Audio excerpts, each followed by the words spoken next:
ದೇಶದ ಮಾಜಿ ಪ್ರಧಾನಮಂತ್ರಿಗಳಾಗಿರ್ತಕ್ಕಂಥ ಶ್ರೀ ದೇವೇಗೌಡರು ಸಾಹೇಬರು ಕೂಡ ಅವರ ಪಕ್ಕದಲ್ಲಿ ಕುಳಿತು 10 ನಿಮಿಷಗಳ ಕಾಲ ಯಾವ ರೀತಿ ಶ್ರೀ ನರೇಂದ್ರ ಮೋದಿಜಿಯವರು ಕಳೆದ 10 ವರ್ಷದಿಂದ ನಿರಂತರವಾಗಿ ಈ ದೇಶದ ಅಭಿವೃದ್ಧಿಗೆ, ಈ ದೇಶದ ಸುಭದ್ರತೆಗೆ, ರಕ್ಷಣೆಗೆ ಪಣ ತೊಟ್ಟು ಇವತ್ತು ಅವರು ಕೆಲಸ ಮಾಡ್ತಾ ಇರ್ತಕ್ಕಂಥದ್ದು. ಇವತ್ತು ದೇವೇಗೌಡರು ಸಾಹೇಬರು, ನಾನು ಕೂಡ ಇವತ್ತು ಅವ್ರ ಜೊತೆನಲ್ಲಿದ್ದೇನೆ.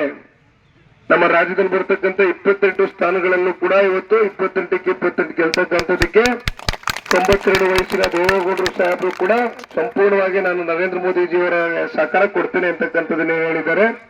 ಜೊತೆಯಲ್ಲಿ ಇನ್ನೊಬ್ರು ರೈತ ನಾಯಕರಾಗಿರ್ತಕ್ಕಂಥ ಶ್ರೀ ಯಡಿಯೂರಪ್ಪಜಿಯವರು, ಇವತ್ತು ಕುಮಾರಣ್ಣ ಅವರು ಮೊದಲನೇ ಬಾರಿ ಸರ್ಕಾರವನ್ನು ರಚನೆ ಮಾಡಿದಾಗ ಯಡಿಯೂರಪ್ಪಜಿಯವರ ಒಂದು ಸಹಕಾರ, ಭಾರತೀಯ ಜನತಾ ಪಾರ್ಟಿಯನ್ನ ಶಾಸಕ ಮಿತ್ರರ ಸಹಕಾರದೊಂದಿಗೆ ಕುಮಾರಣ್ಣ ಅವರು ಒಳ್ಳೆಯ ಒಂದು ಸರ್ಕಾರವನ್ನ ಕೊಡ್ಲಿಕ್ಕೆ ಸಾಧ್ಯ ಆಯಿತು.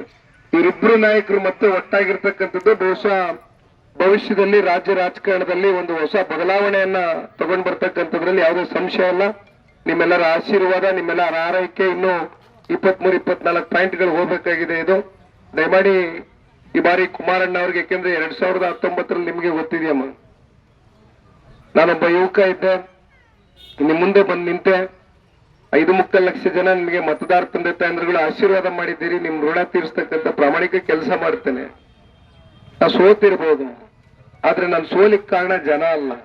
ಅವತ್ತು ರಾಜಕೀಯ ಷಡ್ಯಂತ್ರಕ್ಕೆ ಅವತ್ತು ನಾನು ಬಲಿಪಶು ಆದಂತದ್ದು ಬಿಟ್ರೆ ಅದ್ರ ಬಗ್ಗೆ ನಾನು ಹೆಚ್ಚಿಗೆ ಚರ್ಚೆ ಮಾಡೋದಿಲ್ಲ. ಇವತ್ತು ನೀವು ಬೆಳೆಸಿರ್ತಕ್ಕಂಥ ನಿಮ್ ಮನೆ ಮಗ ಬಂದು ನಿಂತಿದ್ದಾರೆ, ರಾಜ್ಯ ನಾಯಕರು ಬಂದು ನಿಂತಿದ್ದಾರೆ, ರೈತರಿಗೋಸ್ಕರ ಅವ್ರ ಜೀವನ ಎಲ್ಲ ಮುಡಿಪಿಟ್ಟಿರ್ತಕ್ಕಂಥ ಹೃದಯವಂತ ಬಂದು ನಿಂತಿದ್ದಾರೆ. ದಯಮಾಡಿ ನಿಮ್ಮ ಆಶೀರ್ವಾದ ಇರಲಿ ಅಂತ